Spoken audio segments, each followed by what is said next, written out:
Hello friends, स्वागत करते हैं हम आपका फिर से इसी यूट्यूब चैनल पे, है ना।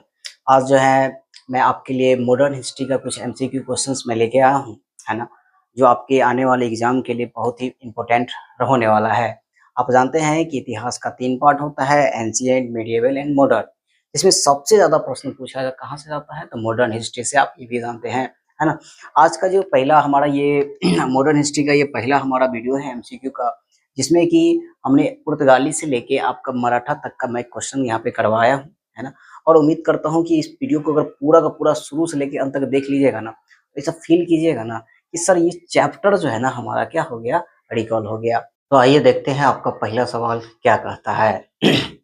पहला सवाल कहता है कि पुर्तगाली का भारत में वास्तविक संस्थापक कौन थे, है ना। ये बहुत ही बेहतरीन लेवल का सवाल है, ऐसा सवाल हमेशा आपके एग्जाम में देखने को मिलता है। तो इसका राइट आंसर क्या हो जाएगा, है ना, पुर्तगाली का भारत में वास्तविक संस्थापक जो हो जाएंगे वो कौन हो जाएंगे, आपके अल्बुकर्क हो जाएंगे। आप जानते होंगे इस बात को कि भारत में जो है कंपनियों का आगमन शुरू होता है। सबसे पहले जो है सबसे पहले कौन आते हैं, तो आप जानते हैं कि भारत में पुर्तगाली आते हैं। उसके बाद जो है आपका डच आते हैं, डच के बाद कौन आते हैं, अंग्रेज आते हैं, और अंग्रेज के बाद आपका जो है फ्रांसीसी जो है भारत में कदम रखते हैं। और पुर्तगाली जो आए थे, आपको पता होगा कि सर पुर्तगाली सबसे पहली बार 1498 में भारत आए थे, और प्रथम पुर्तगाली का नाम क्या था, तो Vasco D gamma. Vasco D gamma के बारे में कहा जाता है कि वास्को डी गामा जो है भारत में जब प्रवेश किए थे, तो उस समय में जो है ना सबसे पहली बार जो है केरल के कालीकट बंदरगाह पे उन्होंने प्रवेश किया था। वहां पे आए थे, और वहां के जो राजा थे जमोरिन, उन्होंने उनका क्या किया था, भव्य स्वागत किया था।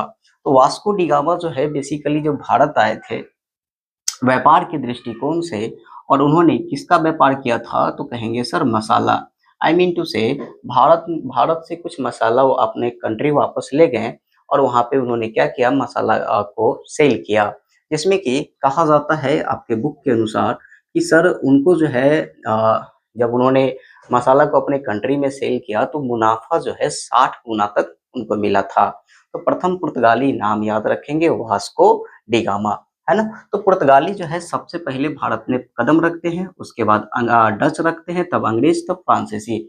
आपको ये भी पता होगा कि सर पुर्तगाली जो है प्रथम पुर्तगाली, जब पुर्तगाली जो है सबसे पहले भारत में अपना वर्चस्व स्थापित कर रहे थे, तो पहला जो है ना पुर्तगाली का वायसराय जो है ना, प्रथम वायसराय अगर आपसे पूछा जाए कि पुर्तगाली का भारत में प्रथम वायसराय कौन हो जाएंगे, तो वो हो जाएंगे, कहेंगे सर अल्मीडा हो जाएंगे।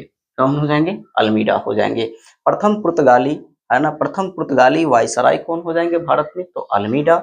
लेकिन आपसे ये पूछा जाए कि पुर्तगाली का भारत में वास्तविक संस्थापक कौन होंगे, तो अल्बुकर्क हो जाएंगे, है ना। आप जानते होंगे अल्बुकर्क के बारे में, इन्होंने क्या किया था कि गोल्ड ग्लोरी नीति चलाए थे, विवाह नीति चलाई थी अपने भारत कंट्री में। साथ ही साथ इनसे एक सवाल बहुत ही तगड़ा लेवल का पूछा जाता है कि इन्होंने क्या किया था, यूसुफ आदिल शाह से जो है गोवा को छीना था, और वो गोवा मतलब गोवा को जीता था, और वो गोवा जो है कब आजाद हुआ था, तो आपको पता होगा गोवा जो है आजाद कब हुआ था, तो 1961 में। किससे, तो पुर्तगालियों से, है ना। तो इतना पॉइंट आपको अच्छी तरीका से पता होना चाहिए, किसके बारे में, पुर्तगाली के बारे में। आगे अगर बात किया जाए तो पुर्तगाली के बाद कौन आते हैं सर, दूसरा नंबर पे डच आते हैं। डच भी चाहते थे कि भारत पे हम क्या कर सके, अपना वर्चस्व स्थापित कर सके। इधर अंग्रेज का मंसूबा भी यही था, और साथ ही साथ फ्रांसीसी का भी मंसूबा यही था कि हम भारत में क्या कर सके, अपना वर्चस्व स्थापित कर सके, है ना। तो इन चारों में क्या होता है कि आपस में जो है कह सकते हैं कि सर 36 का आंकड़ा बनता है, और है ना। और आप जानते हैं प्रत्यक्ष को प्रमाण की कोई जरूरत नहीं है। क्या बोलते हैं, सबसे आगे कौन निकल जाते हैं इसमें, तो अंग्रेज निकल जाते हैं। तो इतना पॉइंट पता होना चाहिए। आइए बढ़ते हैं नेक्स्ट क्वेश्चन की ओर, है ना। नेक्स्ट क्वेश्चन कहते हैं कि क्या है, बंगाल की खाड़ी में, है ना, बंगाल की खाड़ी में समुद्री डकैती हेतु हुगली का प्रयोग कौन करता था, है ना। ये सवाल बहुत ही अप लेवल का है। आप इनफैक्ट आप जानते होंगे कि ये बीपीएससी में आया हुआ भी प्रश्न है, पीवाईक्यू है ये है। तो बंगाल की खाड़ी में समुद्री डकैती हेतु हुगली नदी का, हुगली क्या है, नदी है, इसका प्रयोग कौन करते थे, तो आप जानते होंगे इसका प्रयोग कौन करते थे, पुर्तगाली ही किया करते थे, है ना, क्योंकि पुर्तगाली जो है अपना वर्चस्व स्थापित करने में कुछ हद तक कहेंगे कि सर कामयाब भी हो गए। आइए कुछ बातें हम आपको समझाते हैं यहाँ से। हुआ क्या था कि सर इसमें जो है ना सभी चाह रहे थे कि हम जो है भारत पे अपना वर्चस्व स्थापित करें, और पुर्तगाली भी ये अपना चाह रहा था, डच भी, अंग्रेज भी और फ्रांसीसी भी। अब होता क्या है कि सर अंग्रेज और क्या कहेंगे, सर अंग्रेज और डच के बीच में क्या होता है, एक युद्ध होता है, वेदारा का युद्ध। वेदारा का युद्ध जो है ना कब होता है, तो कहेंगे 1759 में होता है, जिसमें अंग्रेज ने क्या किया था, डच को सफाया कर दिया, यानी रास्ता से अब एक क्लियर हो गया, अंग्रेज ये तो साफ हो गया, अब ये दोनों बचे। तो आप एक युद्ध और जानते होंगे कि सर अंग्रेज और वर्सेस फ्रांस के बीच में ये युद्ध होता है, और कौन सा लास्ट युद्ध है, तो आपको याद होना चाहिए वांडी वास का युद्ध। और वांडी वास का युद्ध कब होता है, तो 1760 में होता है, 1760 में। और इस युद्ध में क्या होता है कि अंग्रेज जो है फ्रांस पे भी अपना वर्चस्व स्थापित कर लेते हैं, यानी अब कहेंगे कि सर कहेंगे कि होड़ जो शुरू हुआ था चारों के बीच में, उससे दो गायब हो गए, कौन कौन, डच और फ्रांस जो है दोनों गायब हो गए। तो याद रखना है वेदारा का युद्ध 1759 में डच को हराया अंग्रेज ने, फिर वांडी वास का युद्ध 1760 में फ्रांस को हरा दिए। आप जानते होंगे फ्रांस को जब हराए थे तो फ्रांस से संबंधित जो है ना, आप जानते होंगे 3 कर्नाटक युद्ध हुआ था। कौन कौन सा, 3 कर्नाटक युद्ध, कर्नाटक है ना, कर्नाटक युद्ध आप याद रख सकते हैं। 3 कर्नाटक युद्ध हुआ था, किसके किसके बीच में, अंग्रेज और फ्रांस के बीच में। फर्स्ट कर्नाटक युद्ध के दौरान जो है कहेंगे सर एला सापेल की संधि हुई थी, एला सापेल की संधि हुई थी, और कब हुई थी, तो कहेंगे सर 1748 में हुई थी। सेकेंड कर्नाटक की युद्ध के दौरान जो है पांडिचेरी की संधि होती है 1755 में, और थर्ड कर्नाटक युद्ध के दौरान जो है पेरिस की संधि होती है 1763 में। तो ये पॉइंट आपको अच्छी तरीका से पता होना चाहिए। डायरेक्ट हिट कर जाता है क्वेश्चन की एला सापेल की संधि कब हुई थी, तो 1748 में, किसके किसके बीच में, तो फ्रांस और अंग्रेज के बीच में हुई थी। और फ्रांस का जो सफाया हो गया था, फ्रांस बुरी तरीका से जब हार गए थे, तो कौन सा युद्ध होगा, तो वांडी वास का युद्ध 1760 में। तो ये आपको अच्छी तरीका से पता होना चाहिए, ठीक है। तो उसके बाद देखिए आपका फ्रांस चला गया, डच चला गया, अब बचा कौन, तो कहेंगे सर पुर्तगाल। होता क्या है कि पुर्तगाली जो है खुद कहेंगे सर अपना जो है ना एक, ये भी एक स्ट्रॉन्ग पार्टी था, है ना, और भारत में जो है ना चाहता था कि मेरा मेरा जो है वर्चस्व वर्चस्व बना रहे। तो एक डेट है कि आपको याद रखना चाहिए कि सर क्या होता है कि अंग्रेज जो है ना, अंग्रेज के यानी राजकुमार थे, कहेंगे अंग्रेज के राजकुमार नहीं, ब्रिटिश के जो राजकुमार थे, राजकुमार का नाम था जी चार्ल्स द्वितीय, चार्ल्स द्वितीय जो थे, चार्ल्स द्वितीय। और पुर्तगाली की जो राजकुमार थी, पुर्तगाली की राजकुमारी, है ना, और पुर्तगाली की जो राजकुमारी थी कैथरीन, है ना, कैथरीन, इन दोनों का आपस में क्या हो जाता है, वैवाहिक संबंध हो जाता है। ये दोनों आपस में विवाह कर लेते हैं, है ना, और विवाह जब हुआ तो वैवाहिक संबंध हो गया, तो अंग्रेज जो है ना इस अंग्रेज के रास्ते में ये बाधा नहीं डाल सकते हैं, है ना। एक वैवाहिक संबंध होता है तो आप भी जानते हैं कि सर वैवाहिक संबंध होता है तो वहां से हमारा जो है कोई दुश्मनी नहीं रह जाता, एक संबंध हो जाते हैं। तो याद रखेंगे कि अंग्रेज के राजकुमार चार्ल्स द्वितीय और पुर्तगाली की राजकुमारी कैथरीन, दोनों का आपस में विवाह होता है। और आप जानते होंगे कि बदले में जो है मुंबई, है ना, अंग्रेज को जो है क्या मिल गया था, मुंबई जो है मुंबई जो है ना बदले में क्या मिल गया था, मुंबई जो है दहेज में मिला था। तो ये पॉइंट याद रख सकते हैं, दहेज में मिला था मुंबई, और मुंबई को जो है ना अंग्रेजों ने क्या किया था, कंपनी को दे दिया था। आप ये जानते होंगे कि अंग्रेज जो है सबसे पहले कहा जाता है कि जेम्स प्रथम के जो दूत थे कैप्टन हॉकिंस, याद रखेंगे कैप्टन हॉकिंस जो है भारत में प्रवेश किए थे, है ना। और जेम्स प्रथम की ये क्या थे, राजदूत थे, है ना, कैप्टन हॉकिंस। और कैप्टन हॉकिंस जो है ना अकबर का फरमान लेके आए, लेकिन पहुंचे कि थे किसके शासनकाल में, तो जहांगीर के शासनकाल में, है ना। तो कैप्टन हॉकिंस से पूछा जाता है कि कैप्टन हॉकिंस किसके दरबार में आए थे, तो मुगल सम्राट, आपको याद, मुगल शासक थे जहांगीर, इसके दरबार में आए थे। और जहांगीर ने कैप्टन हॉकिंस को इंग्लिश खां, है ना, याद रखना है कि इंग्लिश खां की उपाधि से भी नवाजा था। तो ये कुछ फैक्ट्स हैं जो आपको इम्पोर्टेंट है, आपको पता होना चाहिए। आगे बढ़ते हैं सर नेक्स्ट सवाल की ओर। तो नेक्स्ट सवाल मैंने बताया कि नेक्स्ट सवाल क्या है, ईस्ट इंडिया कंपनी ने डच ईस्ट इंडिया कंपनी ने किस वर्ष पटना में अपना कारखाना स्थापित किया था? बहुत ही अच्छा सवाल है सर, ये सवाल आते रहता है। इसका राइट आंसर आप जानते होंगे, तो इसका राइट आंसर क्या हो जाएगा? डच ईस्ट इंडिया कंपनी ने किस वर्ष पटना में अपना कारखाना स्थापित किया था? तो 1632 में। हालांकि डच जो है, डच को हराते कौन है? तो आपको पता है डच को कौन हरा देते हैं? तो आपका राइट आंसर कौन होगा? अंग्रेज हो जाएंगे। किस युद्ध में? वेदारा का युद्ध, जो अभी हम जस्ट बताए हैं। चलिए आगे बढ़ते हैं नेक्स्ट सवाल की ओर। नेक्स्ट सवाल कहता है जय सिंह को सवाई का उपाधि किसने दिया था? है ना? तो जय सिंह को सवाई का उपाधि जो है किसने दिया था? तो कहेंगे सर फारूकसियर ने दिया था। ध्यान से समझिए इस बातों को।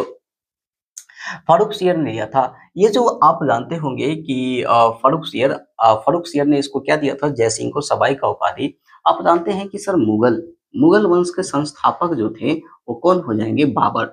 बाबर ने क्या किया था? पानीपत का प्रथम युद्ध 1526 में जीतने के बाद मुगल वंश का स्थापना किया था, है ना? और बाबर से लेके औरंगजेब तक का जो काल है, औरंग औरंगजेब तक का जो काल है ये कहा जाता है मुगल काल। लेकिन उसके बाद जो शुरू होता है 1707 से लेके 1857 तक ये चलता है, तो ये जो काल माना जाता है इसको कहा जाता है उत्तर मुगल काल, है ना? तो यहाँ ये जो काल है इसमें क्या इसको जो है ना आपको पढ़ लेना चाहिए, क्योंकि यहाँ से भी सवाल वगैरह आते रहते हैं। जैसे कि मैंने कहा कि सब जय सिंह को सवाई का उपाधि फारूकसियर ने दिया था। आप जानते हैं कि फारूकसियर को जो है क्या कहा जाता है? घृणित कायर कहा जाता है। फारूकसियर को क्या कहा जाता है? घृणित कायर कहा जाता है। आप जानते हैं कि फारूकसियर ने जो है बंदा बहादुर को जो है फांसी की सजा भी दी थी, फांसी दे दिया था। बंदा बहादुर कौन थे? तो भाई गुरु गोविंद सिंह के ये क्या थे? सिख के सेनापति थे। गुरु गोविंद सिंह के कुछ करीबी थे, यानी कि गुरु गोविंद सिंह के कह सकते हैं कि लाडला थे। आगे बात किया जाए बहादुर शाह को जो है ना साहे कहेंगे, साहे बेखबर बहादुर शाह को जो है साहे बेखबर का उपाधि दिया गया। जहांदार शाह को अगर बात किया जाए तो जहांदार शाह को जो है ना लंपट मूर्ख कहा गया, है ना? लंपट मूर्ख इसलिए कहा गया कि ये जो है ना लाल कुबड़ी नामक वैश्य के कारण ये क्या थे? चर्चित थे, है ना? और ये जो है भोग विलास में ही मतलब लगे रहे शासन राजपाट पे ध्यान देते नहीं थे और अपना भोग विलास में ही अपना शासन चलाते थे।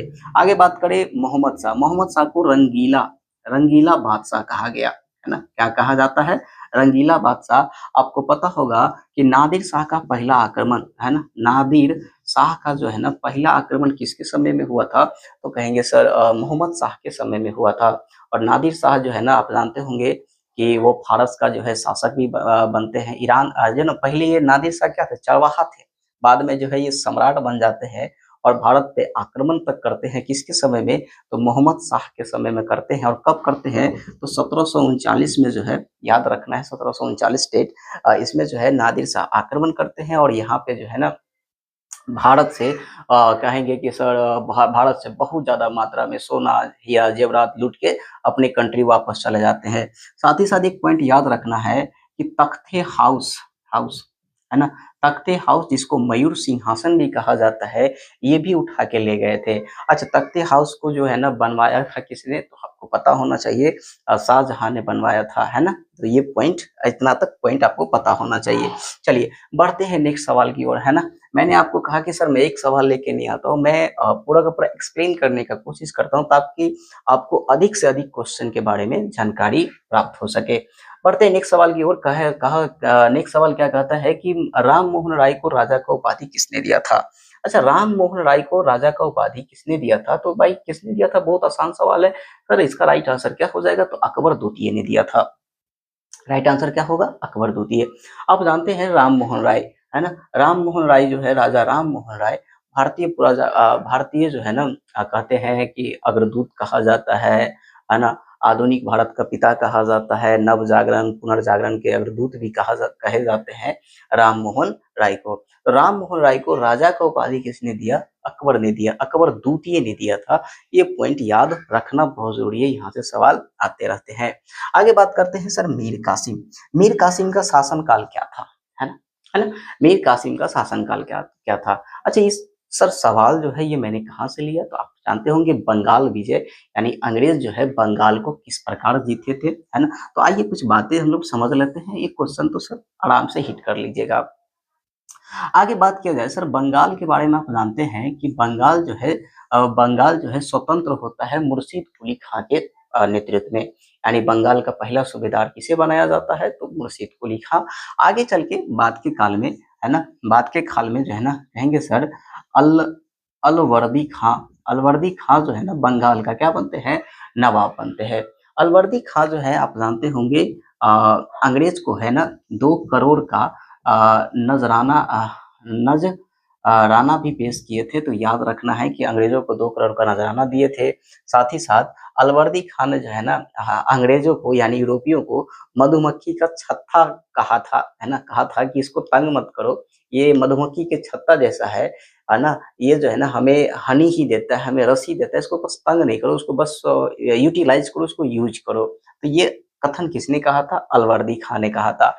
अलवर्दी खां की 3 बेटी थी, है ना। एक बेटी का विवाह पटना में हुआ था, और पटना में जो बेटी थी उसका एक बेटा था जिसका नाम था सिराजुद्दौला, है ना। अब सिराजुद्दौला जो है ना, सिराजुद्दौला को बनाया जाता है क्या, तो बंगाल का नवाब बनाया जाता है ना। तो भाई बंगाल का नवाब बनाया जाता है सिराजुद्दौला को, है ना। और इससे जो है ना उनके दरबार में ही जो है ना कई लोगों को यह बात जो है ना सुनकर या मतलब अनहैप्पी थे। उनका मानना था कि बंगाल का नवाब सिराजुद्दौला को नहीं बना के किसी का मतलब किसी और को बनाना चाहिए। खासकर जो इसकी जो बेटी थी अलवर्दी खां की, वो भी नाखुश रही कि ठीक है आपने उसी को सारा का सारा मतलब राजपाट दे दिया, है ना, सिराजुद्दौला को, है ना। तो सिराजुद्दौला जो है ना एक क्या हो गए सर, स्वतंत्र बादशाह के रूप में जो है ना शासन करना शुरू कर दिए बंगाल में। यह बात अंग्रेजों को खटकना शुरू हुई, है ना। खासकर जो है ना आप जानते होंगे कि काल कोठली, है ना, काल कोठरी या काल कोठली कहा जाता है। इसकी घटना 20 जून, है ना, 1700 जो है ना 1756 में हुई थी, है ना। तो इसकी घटना 20 जून 1756 में हुई थी। कहा गया था कि भाई काल कोठली की घटना में कहा गया था कि भाई 146 ब्रिटिश को जो है ना बंद कर दिया एक कमरे में, 14/18 के कमरे में बंद कर दिया गया, और जब खोला गया तो मात्र 23 ब्रिटिश जो है ना जीवित बचे। और यह घटना को, है ना, हाल वेल ने क्या किया था, प्रचलित कर दिया था, मतलब उजागर किया था, है ना। और अंग्रेज अब जो है ना इससे बदला लेने की सोच रहे थे, है ना। और आप जानते हैं कि ऑलरेडी पहले से ही सिराजुद्दौला का बहुत सारा दुश्मन भी था, है ना। तो क्या हुआ कि एक युद्ध होता है प्लासी का युद्ध, प्लासी का युद्ध होता है। प्लासी का युद्ध आप जानते होंगे 23 जून 1757 में प्लासी का युद्ध होता है, जिसमें कि इनके जो सिराजुद्दौला के जो सेनापति थे मीर जाफर हो गए हैं, वो धोखा दे देते हैं। इनकी जो मौसी थी घसीटी बेगम, वो जो है ना सिराजुद्दौला को धोखा देते हैं, है ना, और अंग्रेज को सपोर्ट कर देते हैं। और क्या हो जाता है कि प्लासी के युद्ध में जो है ना सिराजुद्दौला जो है क्या हो जाते हैं, हार जाते हैं, और अंग्रेज जो है जीत जाते हैं। तो प्रश्न ये भी पूछा जाता है कि प्लासी का युद्ध किसके किसके बीच में हुआ था, अंग्रेज और सिराजुद्दौला के बीच। कौन हारे, सिराजुद्दौला हारे। कब हुआ, तो 23 जून 1757 को यह घटना हुआ था। आगे अगर बात किया जाए तो आप ये जानते हैं कि सर प्लासी का जो है ना लड़ाई, वह लड़ाई था जिसमें जो है अंग्रेजों को जो है ना भारत में कदम रखने का मौका मिल गया था, है ना। यानी कदम बोलते हैं ना कि कदम जमाने का मौका जो है ना किस युद्ध के बाद मिला, तो प्लासी के युद्ध के बाद ही मिला था, जो अंग्रेज जो है ना अच्छे खासे लेवल में यह युद्ध जीत लेते हैं। साथ ही साथ जो है ना आप जानते हैं कि उसके बाद जब जीत हुई तो मीर जाफर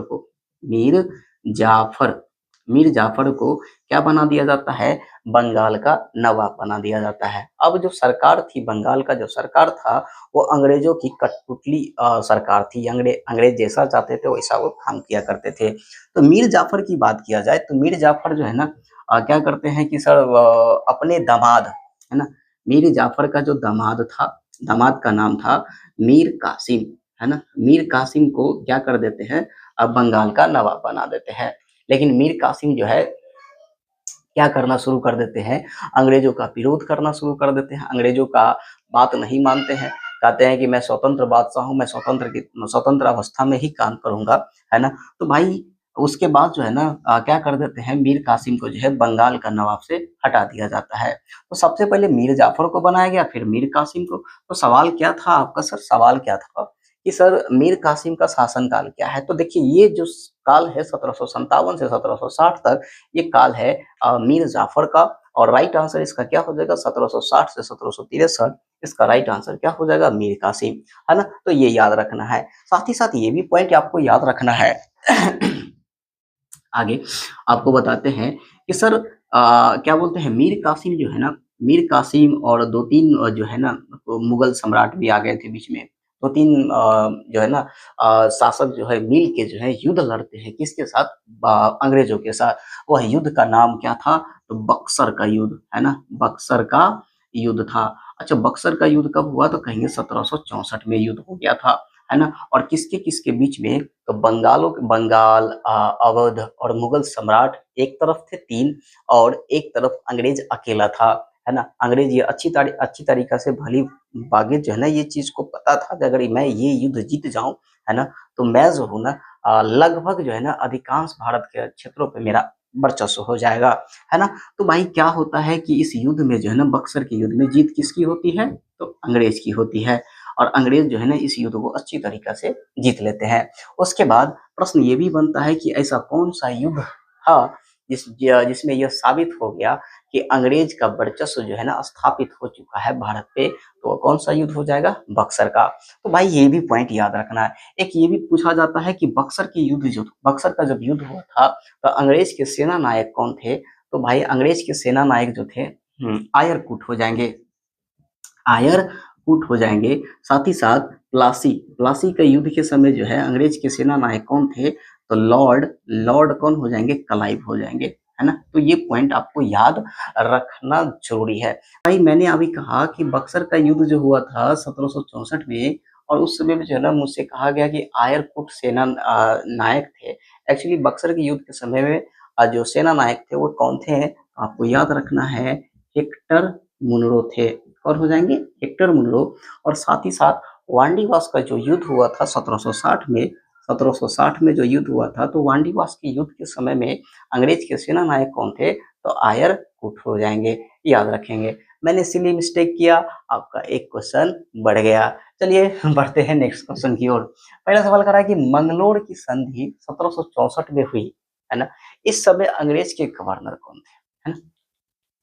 अब ये जो आपका जो ये जो मंगलोर का जो संधि जो क्वेश्चन है, ये क्वेश्चन का सोर्स कहाँ से है? आप जानते हैं, आप पढ़े होंगे कि सर मैसूर युद्ध के बारे में पढ़े होंगे, उसी के वही इसका सोर्स है। अच्छा, बात कर लेते हैं मैसूर के बारे में। आप जानते हैं कि सर क्या बोला जाता है 1565 में, है ना? 1565 में तालीकोटा का युद्ध हुआ था। तालीकोटा तालीकोटा का युद्ध हुआ था किसके-किसके बीच में? तो कहेंगे सर विजयनगर और बहमनी अ, बह बहमनी साम्राज्य के बीच में इसका युद्ध हुआ था। इसमें विजयनगर साम्राज्य हार जाते हैं, और यहीं पर जो है ना इसी के बाद, इसी युद्ध के बाद हम कहेंगे क्या क्या बनता है? तो मैसूर उभरता है। कौन? मैसूर। अच्छा, मैसूर नाम सुनते ही आपका 2 व्यक्ति का नाम याद होना चाहिए। एक नाम हो गया हैदर अली का, हैदर अली, और दूसरा जो है टीपू सुल्तान, यानी कि टीपू सुल्तान का नाम याद होना चाहिए, है ना? हैदर अली कौन थे? तो भाई हैदर अली जो है ना बाद में जो है ना क्या बनते हैं? मैसूर का शासक बनते हैं। उसके बाद उसका बेटा जो है ना हैदर अली का बेटा टीपू सुल्तान बनते हैं मैसूर का शासक। अच्छा, आप जानते होंगे कि सर मैसूर का टाइगर किसे कहा जाता है? तो टीपू सुल्तान को कहा जाता है। टीपू सुल्तान को मैसूरियन रॉकेट के नाम से भी जाना जाता है। मैसूर का टाइगर मैसूरियन रॉकेट भी कहा जाता है। टीपू सुल्तान ने अपनी राजधानी यानी मैसूर की राजधानी श्रीरंग पट्टनम, है ना? श्रीरंगपट्टनम को बनाई थी, है ना? यह याद रखना कि कभी अगर ये सवाल पूछ लिया जाए कि मैसूर की राजधानी कहाँ थी? तो Srirangapatnam is the right answer. अच्छा, बात किया जाए श्रीरंगपट्टनम, तो श्रीरंगपट्टनम का संधि कब हुआ था? तो 1792 में, है ना? अंग्रेज अंग्रेज और किसके बीच में? तो टीपू सुल्तान के बीच में ये हुआ था, है ना? साथ ही साथ आपको ये याद रखना है कि सर टोटली की बात किया जाए तो टोटल मैसूर युद्ध कितना हुआ था अंग्रेज और मैसूर के बीच में, तो टोटल 4 युद्ध हुआ था। ये भी डायरेक्ट क्वेश्चन आ जाता है। हमने देखा था एनटीपीसी के सेट में या पीवाईक्यू में आया हुआ था कि कितने मैसूर युद्ध हुए थे, तो 4 मैसूर युद्ध हुए थे। ये पॉइंट याद रखना आपको है ना। द्वितीय युद्ध में जो है ना हैदर अली मारा जाता है, और चौथा युद्ध में जो है ना टीपू सुल्तान इस युद्ध में क्या हो जाते हैं, उसकी हत्या हो जाती है, मौत हो जाता है ना। और श्रीरंगपट्टनम की संधि कब हुई थी? 1792 में। तो सवाल था मंगलोर की संधि 1784 में हुई। इस समय अंग्रेज के गवर्नर कौन थे? तो कौन हो जाएंगे? वॉरेन हेस्टिंग हो जाएंगे। अंग्रेज के गवर्नर कौन हो जाएंगे? Warren Hasting. साथ ही साथ आप ये भी जानते हैं कि सर उसके बाद जो है ना, ये तो हो गए सर द्वितीय मैसूर युद्ध के दौरान ये हो जाएंगे। ये तृतीय जो है ना, तृतीय मैसूर युद्ध के दौरान अगर आपसे पूछा जाए कौन थे, तो कार्नवालिस थे। और चौथा मैसूर युद्ध के दौरान जो है आपका जो है कौन थे? अंग्रेज के जो सेना नायक थे कौन थे? तो हो जाएंगे वेलेजोली। वेलेजोली से आपको ये भी याद रखना है कि ये क्या थे? तो सर इन्होंने सहायक संधि भी चलाई थी। तो ये पॉइंट आपको अच्छी तरीका से पता होना चाहिए। तो मैंने एक क्वेश्चन नहीं लिया, मैं कोशिश किया हूँ कि 2 4 5 क्वेश्चन और आपको मैं करवा दिया हूँ। चलिए आगे बढ़ते हैं सर नेक्स्ट सवाल की ओर। नेक्स्ट सवाल कहते हैं कि सिख गुरु अर्जुन देव की हत्या किसने करवा दी थी? बहुत आसान सवाल है कि सिख गुरु अर्जुन देव की हत्या जो है किसने करवाई थी? तो राइट आंसर क्या हो जाएगा? जहांगीर ने करवा दी थी, है ना। आप जानते हैं कि सिख धर्म के बारे में थोड़ा सा बात कर लेते हैं। आप जानते हैं कि सिख धर्म के संस्थापक जो थे कौन हो जाएंगे? गुरु नानक, है ना। गुरु नानक जी का जन्म जो है तलवंडी में हुआ था, ये भी आपको पता होना चाहिए। गुरु नानक ने क्या किया था कि लंगर व्यवस्था को शुरुआत किया था, लेकिन गुरु नानक के बाद जो है ना जो गुरु बने थे अंगद, उन्होंने लंगर व्यवस्था को अस्थाई बनाया था। तो ये पॉइंट आपको याद होना चाहिए। सिख में टोटल कितने गुरु हुए थे? 10 गुरु हुए थे, है ना। और साथ ही साथ सबसे इम्पोर्टेंट जो 10वां गुरु थे उसका नाम क्या है? गुरु गोविंद सिंह, इनका नाम है गुरु गोविंद सिंह। और गुरु गोविंद सिंह का जन्म जो है कब हुआ था? तो कहेंगे 1666 ईस्वी। कहाँ हुआ था? पटना में हुआ था। और इन्होंने गुरु गोविंद सिंह ने खालसा पंथ का स्थापना किया था, है ना। ये पॉइंट भी खूब पूछा जाता है, खालसा पंथ का स्थापना किसने करवाया था? तो गुरु गोविंद सिंह। जन्म कहाँ हुआ था? पटना में। खूब पूछा जाता है क्योंकि हम लोग बिहार से बिलोंग करते हैं, तो ये सवाल हमारे लिए इम्पोर्टेंट बन जाता है। साथ ही साथ आप जानते होंगे कि गोल्डन टेम्पल की बात किया जाए, यानी कि स्वर्ण मंदिर जो है, स्वर्ण मंदिर जो है किसने बनवाया था? तो कहेंगे सर यही बनाए थे, अर्जुन देव ने बनाया था। कब बन के तैयार होता? 1589 को बना था। और ये कहाँ है? अमृतसर में है। किस शहर में है? अमृतसर में है स्वर्ण मंदिर यानी गोल्डन टेम्पल, है ना। इसकी आधारशिला किसने रखा था? हजरत मियाँ मीर। ये भी आपको अच्छी तरीका से पता होना चाहिए। साथ ही साथ जो है ना आपको ये भी पता होना चाहिए कि सर सिख धर्म के जो क्या बोलते हैं लास्ट गुरु थे गुरु गोविंद सिंह, इसने जो है 5 शिक्षाएं दी, 5 कौकार दिया, केस, कक्षा, कड़ा, कृपान, ये सब कुछ जो है ना इन्होंने बताया था कि जो सिख धर्म को फॉलो करेंगे ये चीज उसको रखना अनिवार्य है ना। इसलिए आप जानते हैं कि पंजाबी वगैरह जो है कड़ा पहनते हैं, कृपान यानी तलवार जो है ना छोटा सा रखते हैं, जो सिख धर्म को मानते हैं। चलिए आगे बढ़ते हैं नेक्स्ट सवाल की ओर। अमृतसर की संधि कब हुई थी? आप जानते हैं कि अमृतसर जो थी सिख धर्म की धार्मिक ये राजधानी थी अमृतसर। और इस अमृतसर की जो क्या बोलते हैं संधि हुआ था 1809 ईस्वी में हो गया था अंग्रेज एवं इसके बीच में। आपको पता होगा कि जो है सिख जो है ना पूरी तरीका से जो है ना 1848-49 में ये हार गए थे पूरी तरीका से। तो ये पॉइंट आपको पता होना चाहिए। चलिए तो अमृतसर की संधि कब हुई? 1809 ईस्वी में। नेक्स्ट सवाल की बात किया जाए, शिवाजी के राजनीतिक गुरु एवं संरक्षक कौन थे? है ना। शिवाजी के राजनीतिक गुरु एवं संरक्षक कौन हो जाएंगे? दादाजी कोंडेव हो जाएंगे। आपको पता होगा कि शिवाजी का जन्म सिवनेर में हुआ था। शिवनेरी देवी के नाम पे इसका नामांकन करवाया गया था। ये पॉइंट भी बहुत ही बेहतरीन है, आपको पता होना चाहिए। आगे अगर बात किया जाए कि शिवाजी के बारे में, तो आप ये जानते हैं कि शिवाजी जो है शिवाजी जी शिवाजी के बारे में आपको पता होगा कि शिवाजी जो का राज्याभिषेक हुआ था वो कब हुआ था? कब हुआ था? 1674 में हुआ था। शिवाजी का राज्याभिषेक कब हुआ था? 1674 में। और ये कौन किए थे? गंगा बनारस के जो पंडित थे गंगा भट्ट ने, गंगा भट्ट जो साहब थे उन्होंने क्या किया था, इनका राज्याभिषेक करवाया था। तो ये पॉइंट आपको बेहतरीन तरीका से याद होना चाहिए। साथ ही साथ आप ये भी जानते होंगे कि पुरंदर की संधि 1665 में हुआ था। किसके बीच में? शिवाजी और कछवाहा राजा जयसिंह के बीच में, जिसमें शिवाजी ने क्या किया था, 35 में से 23 किला दे दिया था। तो ये पॉइंट इंपॉर्टेंट रहेगा, आपको पता होना चाहिए। अच्छा, शिवाजी को जो है ना, शिवाजी के शासन काल में ही आपको ये भी पता होना चाहिए कि अष्टप्रधान मंत्री परिषद थे, है ना। और शिवाजी जो है ना गोरिल्ला युद्ध पद्धति का पालन करते थे, है ना। कहा जाता था गोरिल्ला युद्ध पद्धति क्या होता है कि पहाड़ी पे जो है ना, पहाड़ियों में छिप के जो है वार करने को ही गोरिल्ला युद्ध पद्धति कहते हैं, यानी छिप के वार करना। तो ये याद आपको होना चाहिए। अच्छा, मराठा की बात किया जाए तो मराठा के संस्थापक शिवाजी कौन हो जाएंगे। और मराठा की पहली राजधानी की बात किया जाए, मराठा की पहली राजधानी जो थी वो कहाँ हो जाएगी सर? रायगढ़ हो जाएगी, रायगढ़, है ना। और मराठा की दूसरी राजधानी अगर आपसे पूछा जाए तो क्या हो जाएगा जी? सतारा हो जाएगा। तो ये पॉइंट आपको अच्छी तरीके से पता होना चाहिए। चलिए नेक्स्ट सवाल की ओर बढ़ते हैं। सर, मराठा का द्वितीय संस्थापक किसे कहा जाता है? तो मराठा का द्वितीय संस्थापक जो है बाजीराव को कहा जाता है ना। साथ ही साथ जो है ना, बाजीराव, आप जानते फिल्म देखे होंगे बाजीराव मस्तानी, है ना, यही बाजीराव थे, है ना। और बाजीराव जो है ना, बाजीराव के बारे में सुने भी होंगे कि अपने जीवन काल में एक भी युद्ध जो है ना ये नहीं हारे थे। बहुत ही स्ट्रॉन्ग शासक थे बाजीराव। इसी के एक डायलॉग है, चीते की चाल बाज की नजर और बाजीराव के तलवार पे कभी संदेह नहीं करते हैं।